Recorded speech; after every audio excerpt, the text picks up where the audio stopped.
Hey Hey. everybody, I'm Jack. I'm Jake. This is Live at 5. Woo. Thanks for tuning in. Last week was a crazy week here. We ended up being down a person, and we just had so much going on in the store that I never even got a chance to come off the sales floor to put anything together. Yeah. It was just a crazy day. So much was going on, and we were like, we got to get the show going. And then we're just like, man, I don't even have time to think about doing the show. We were just running around all day. It was crazy. Yeah. So sorry for anyone that sat down and took time out of their day to tune in. I was so busy running around the shop, I didn't even have time to make a post or anything saying that we weren't going to be able to live stream. Like it was. Yeah. It was like, what, 4? I looked at you around 4 o'clock, and Yeah. I was just like, I have not stopped moving. I haven't even had a chance to grab anything. Yeah. I didn't even realize it was 4 o'clock until it was like 4:30. Like it was a crazy day. So we're making up for it. We got some cool things here. I got a handful of unique used gear, and then some pretty neat brand new stuff. So we'll just go ahead and get right into it all. This here, it sounds great. It's an anomaly, really, just because of everything that's gone on with it. But this is an American Standard precision base. They stopped making the American Standards roughly around 2016. I think this one's a 2013. It's been upgraded, and I say upgraded because I think they are better pickups than what was in the Standards. Not quite as good as what's in the American bases nowadays when you start talking about the Pro 2s and the Ultras, but this is an American Standard with Seymour Duncan quarter-pound bass pickups, and it's got some flat wound strings on it, and on this awesome cobalt blue finish. What's really nice is when I went to go plug it in and check it out, just because it's nothing I would spend my money on to figure out. Having played a bass using quarter-pound pickups with the flat wound strings, that is a nice combination, and it complements each other very well. So I was pretty excited about how that came out. Next to it on the wall, and also next on our list, is a very unique piece that a lot of people have probably never seen before and had no idea even really exists. I'm just trying to get to something so I can pull the information. Here it is. So this guitar here, made by Epiphone. You're like, no, it's not. It very much has the like Explorer V, not V, but like the Explorer style headstock.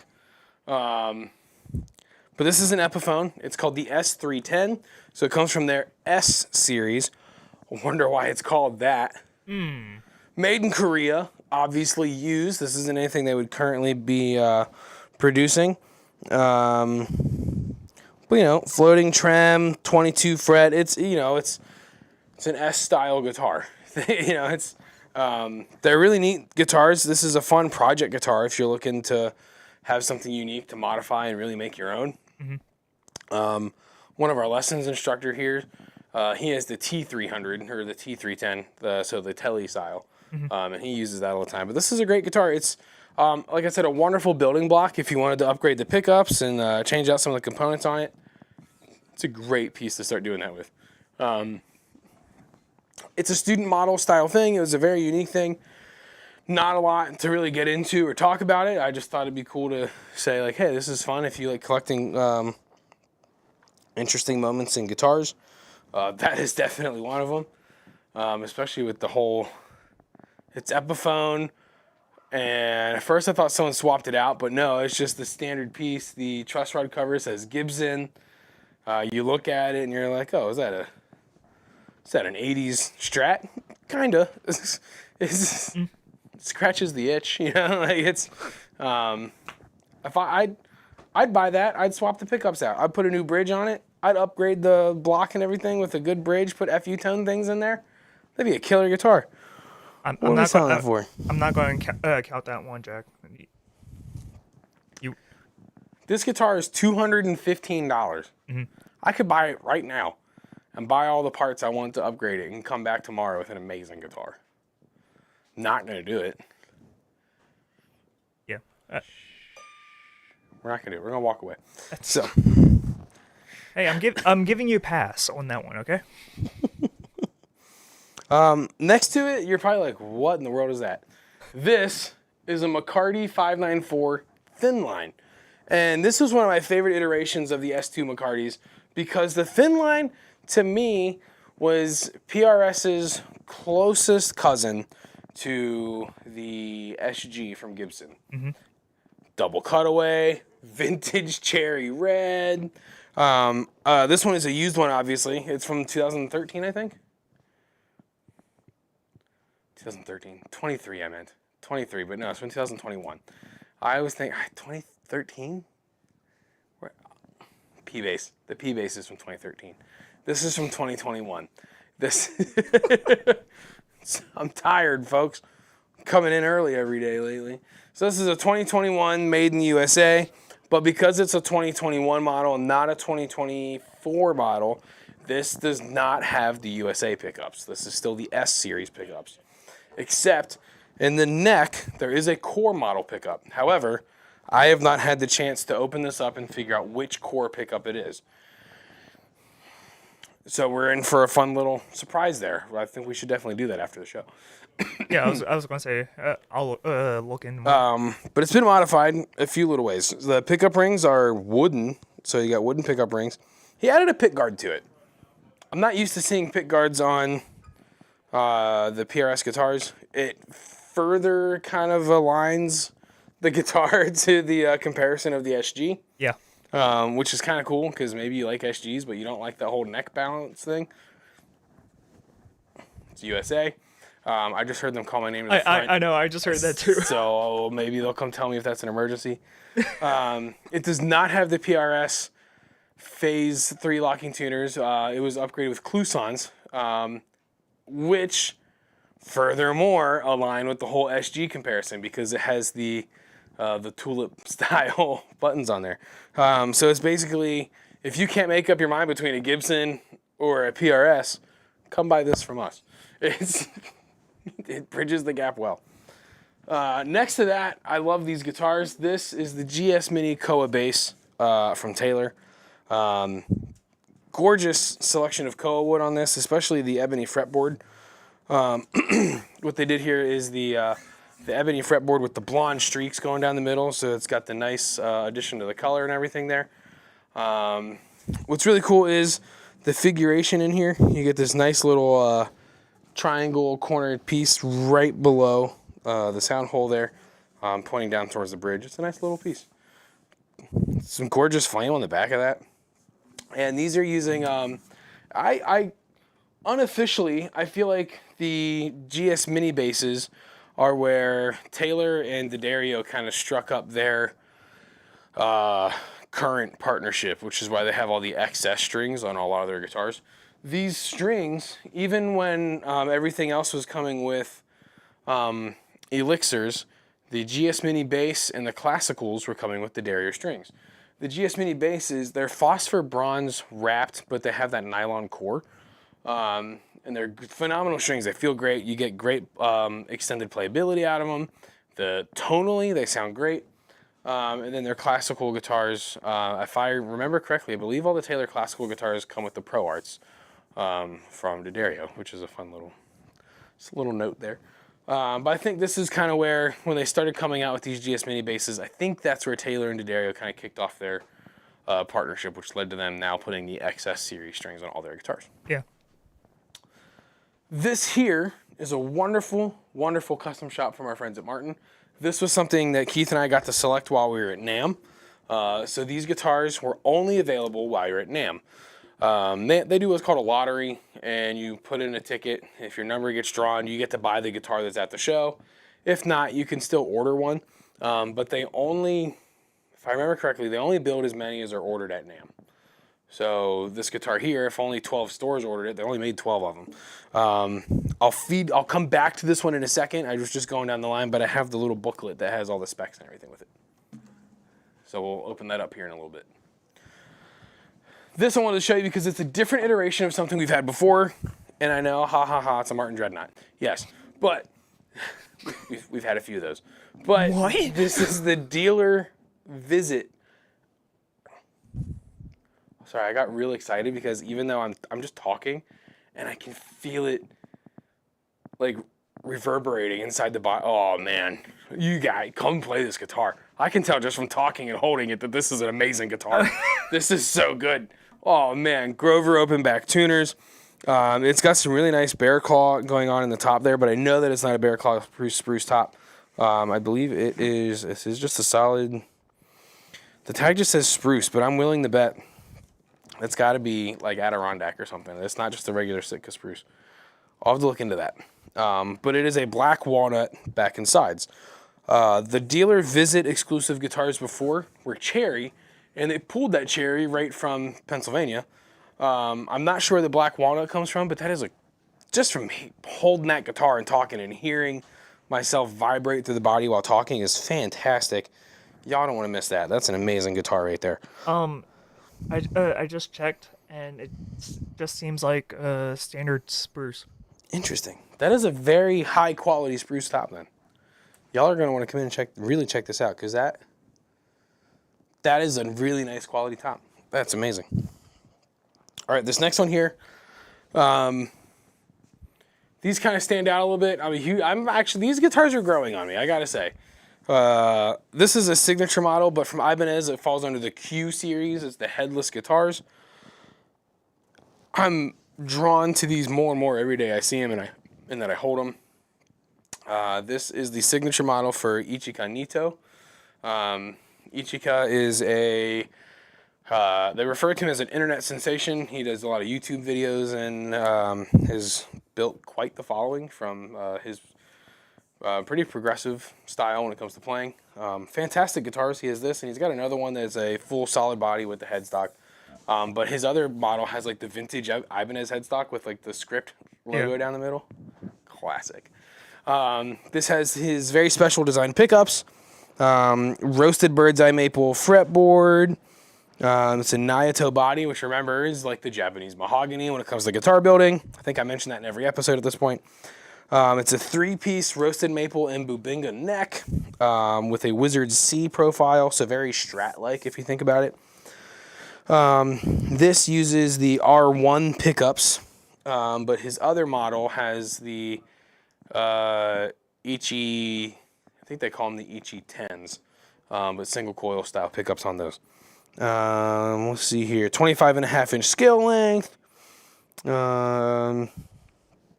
What's really cool about this guitar is you have your basic pickup 5-way switch, right? So you have your bridge, you have second position, you have middle, fourth position, neck. But then you also have this switch here. And what's really cool is when you modify with this switch, it gives you the option to run some of these single coils parallel instead of stacked. So you start getting into, rather than stacking the middle and the top and the neck pickup and getting a humbucker tone, you run them simultaneously along with each other. And so you start getting all kinds of great tonal variances out of this guitar.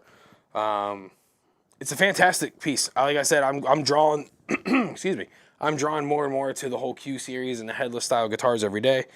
I just think it'd be so funny if you go out and like, the band I play in is a Southern rock country jam band. Yeah. And you go out there and we're playing 90s country and I'm holding one of these things. Hey, if it sounds good, it sounds good, right? You know, I mean, that's really all that comes down to it is, all does it about- sound good? Yeah. it's all about the tone. If you get your tone right and it works, why not, right? What, Who's to say otherwise? people using Les Pauls for that country twang. You get a good sound out of it. I'm seeing more and more PRSs in the country circuit. It may or may not be the PRSs that... never mind. We're not going to get into that. All right. So let's go back to our lottery guitar from Martin here. This is the one that we got, we selected while we were at NAMM, and that is now here in stock here at Iowa Music Company. This is a Coca-Cola back and sides. Adirondack spruce for the bracing, which is really nice. I like when guitars use stronger spruce for the bracing because it really helps with the projection, the clarity, the power that comes with the tone of the guitar. It uses modern adhesives, so you don't have to worry. I mean, I say you don't have to worry, but when you start getting into like the vintage style adhesives and things like that, the cost goes up significantly. But they're so brittle when it comes to how it dries and how it cures that the tone is just unmatched. But the modern adhesive that they use in the custom shop guitar here is still really good. It uses my favorite inlay, so when you use the diamonds and squares, if I ever do a custom shop Martin, I'm doing those right away. This one is an Adirondack spruce top. The rosette style is the Style 28. It's the old style gold, which is a really just classic look when it comes to a nice custom shop Martin. Fantastic guitar. Hands down, we didn't even think twice. We looked through the options that they had to offer, and this is where the direction we headed, and I have no regrets about bringing this one into the shop. I think it's going to be a really awesome showcase piece. I can't wait to make some room and get it hanging up on the floor with our other custom shop models that are hanging up there. Let's see. Is that next weekend already? No, 2 weeks from now, right? Next weekend? 2 weeks? Next weekend? George Lynch, next weekend. Next Friday, right? What's today? Yeah, it's next Friday. Sorry. I was like, what's today's date? Yeah. Well, so next Friday, not lost- tomorrow, not tomorrow the 16th, but the following Friday, the 23rd, George Lynch will be here in the house. And behind me, instead of all these other guitars, will be a wall full of George Lynch ESPs. Mm-hmm. He's going to be here doing a free clinic and workshop. It also followed by a free meet and greet. The only catch is that the seating and parking is first come, first serve. Oh, yeah. And because we're inside the shop, there's only so many seats we can put up. So if you're planning on getting a good seat and you plan on behaving and not causing a problem, because I don't want to kick you out of my store, get here early and get a good seat. If you bring me Chick-fil-A, I'll reserve you a seat. But I need proof of the Chick-fil-A, all right? And you can't just say you're going to bring it and then show up. I'm sitting you in the back, all right? So, May 23rd, 5 p.m., the info you're all waiting for. 5 p.m. start time. So I will be sound checking and stuff earlier on. But it's exciting. George Lynch always packs the house whenever he comes out, so make sure you get here in a good enough time so you can get a good seat. I don't know what to tell you what a good enough time is because I don't know how early some people are going to start showing up. I've got phone calls from people in Pennsylvania. I had someone from New Jersey send me an email the other day and ask if he really going to be here for a free clinic. Mm-hmm. I guess George doesn't make it to New Jersey very often. You calling me in Maryland trying to find out. But we're getting calls from Virginia, Pennsylvania, Delaware. I had someone from North Carolina ask about it too. So people surrounding us are interested in this event. So do with that information as you will. I'm going to run back through the line and then we're going to go ahead and sign off. We have our 2013 American Standard P-Bass in the cobalt blue finish with the Seymour Duncan quarter-pound pickups with the flat wound strings. We have our Epiphone S310 S-style guitar. Remember, it's basically a Strat. It's cheaper than $250. A perfect guitar if you're looking to get into modifying and figuring out how all the internal components and all that work. We have a 2021 PRS McCarty 594 thin line in the vintage cherry finish with the wooden pickup rings, the pick guard added on there with the Kluson Gibson style vintage tuners. Basically made an SG out of a PRS. Not complaining, it's a great guitar. And a mystery core pickup in the neck position that we still need. The guitar's brand new to our inventory, so we haven't had a chance to dissect and figure out what's in there yet, but that's coming. Yeah. The GS Mini E Koa bass with the gorgeous blonde streaking down the ebony fretboard. An amazing grain pattern there on the Koa top. Fantastic bass if you're looking for a travel size bass companion. Right next to that is our NAMM 2025 lottery guitar from Martin Guitars. It is a gorgeous guitar with a Coca-Cola back and sides, an Adirondack spruce top. Gorgeous finish on that grain coming down through there with the 28 style going down the back. Also the herringbone going around the edges of the guitar. Very nice. We have our dealer visit Martin Black Walnut Dreadnought. When I say dealer visit, you can only buy these guitars if you visit the factory as a dealer. Mm-hmm. So we go to Martin. Man, my voice is getting all jarbled. And then the guitar that these are growing on me, and I'm just waiting for them to have a version that's made in Japan. But this is from the Q series technically, but this is the Ichika signature model here. with the R1 pickups. Fantastic guitar. I remember all the different configurations you get out of your switching down there. Fantastic piece to have. So I have a feeling that they did make a Japanese one, but I can't fully. they might have done a signature model for someone else in the past. Oh, you know what? That's probably what it But was. with the headless models now hitting mainstream, like even this is $9.99. It was made in Indonesia. I'm just waiting for the Japanese model to come out. Then I'll grab one. I don't care how boring it looks. It'll be made in Japan and I'll be happy. So, Great for small spaces. yeah, right? Just throw it into the corner. Hopefully you don't forget it's there. I do that with some guitars. I forget they're there. I need to stop doing that. I think that's it. That's the wrap up. That's the guitars. This was the show. My name's Jack. My name's Jake. This was Live at 5. See you next week. See you.